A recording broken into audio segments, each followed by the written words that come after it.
Hello, my name is Geogen and welcome back to Armored Warfare. Today I'm going to do a tips and tricks video for those newer players who may have just started playing different types of vehicles and want to get a greater understanding of what each of the 5 classes in the game can do for them. So the 5 classes include main battle tanks, armoured fighting vehicles, tank destroyers, light tanks and self-propelled guns or artillery. All of these different vehicle types have certain attributes and some of which have certain special abilities, and I'm going to go through those quite concisely for you guys. So here we see a main battle tank, the Challenger 1, which sits at tier 7. You can see its acceleration is quite slow, its traverse is also slow. However, the reason for this is because main battle tanks have nice armour, especially at the front. It's very effective against lower tier opponents as well as those with low caliber ammunition. Coupled with this, main battle tanks generally get very nice high caliber weapons, anywhere between 105 and 125mm, depending on what tier you're at. And you can use these guns in order to deal huge amounts of damage to the enemy. Here you can see I've taken a defensive position in the Challenger 1, and unfortunately we managed to mess the first shot up. However, we reload, and that Leopard 2 gives us his side, and he is an opposing tier 7 main battle tank, and we went through him very easily.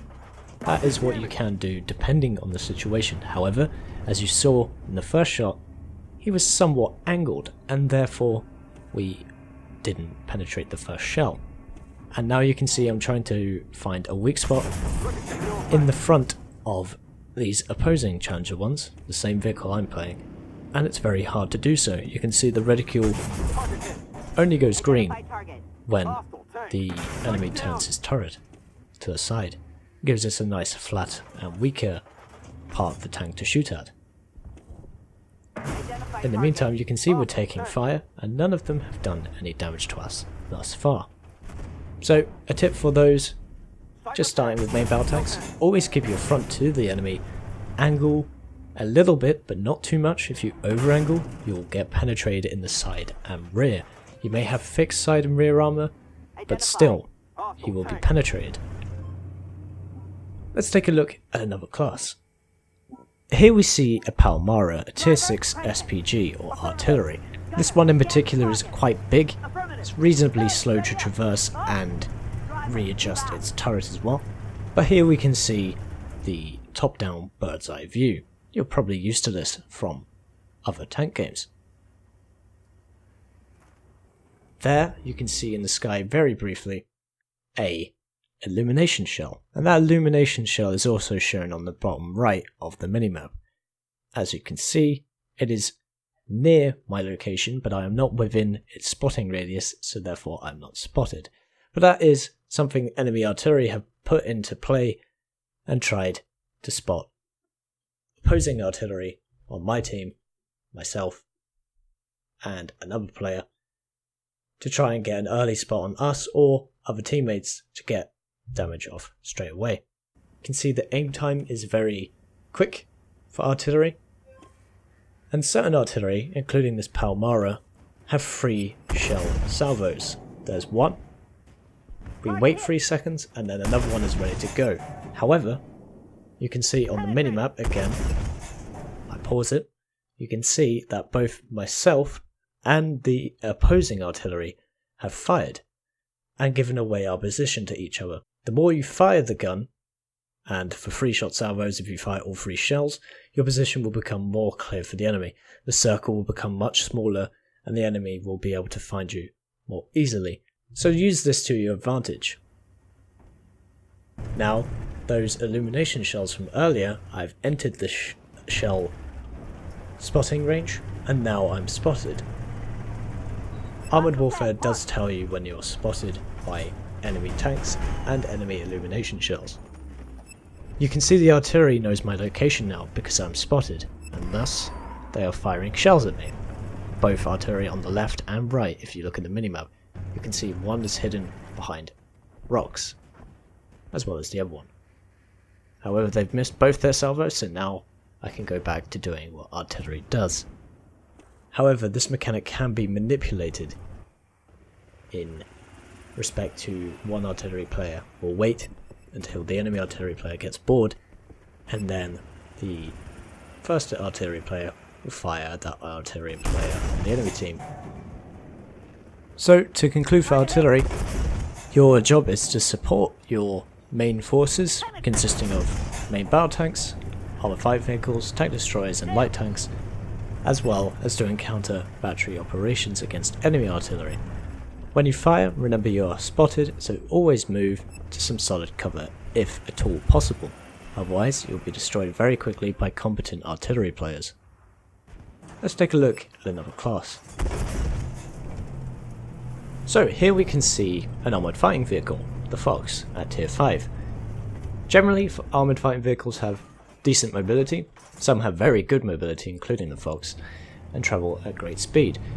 They generally have poor armour, but they have better view ranges than all other classes. However, you can augment other classes to get better view range with retrofit system. And here you can see I'm trying to use the designated target ability and having a little bit of trouble because those enemy targets are moving a little bit too quick for me. To use the designated target ability you have to hold E, and yep, there goes artillery.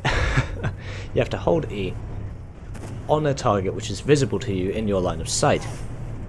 And you have to keep the reticule on target for 3 seconds. And during those 3 seconds, if you get it on target for the full time, another yellow bar will appear above the enemy tank for 20 seconds and he will remain spotted whatever he does, even if he goes behind cover, even if he goes behind lots of foliage. But now you can see those 20 seconds are up and he disappears. But during those 20 seconds he took increased damage compared to that if he was spotted normally. And that's something you can use for your team in order to do them a good service. So basically, armoured fighting vehicles have decent view range, some of them are equipped with missiles, such as the Fox. They have poor armour, as you can see I got hit by HE there by that LOV 300, and a lot of my modules and my driver were killed. So don't try and remain out in the open too long as I did there, or you'll get a lot of module damage and then probably killed quite quickly. You can see we don't have a lot of health either. But that's it for armoured fighting vehicles really. Keep moving if you're in line of fire of enemy vehicles, but use your good spotting range if you are stealthed and not spotted. Let's take a look at the penultimate class. So here we have a light tank, which in this case is the expeditionary tank. All light tanks have good mobility and fast speed, poor armour, but they have the ECU ability which makes their engine temporarily for 5 seconds much more powerful, and therefore you can accelerate. This can be useful in certain situations, say if you need to get to a position through some water like on the map Lost Island as you can see, or if you need to retreat it does work while reversing as you'll see in a moment. Let's just take a look at the bottom left to see the difference between full speed without the ECU and when the ECU is in action. Driver, crank it. Affirmative. Gunner, scan for target. Affirmative. Driver, move out.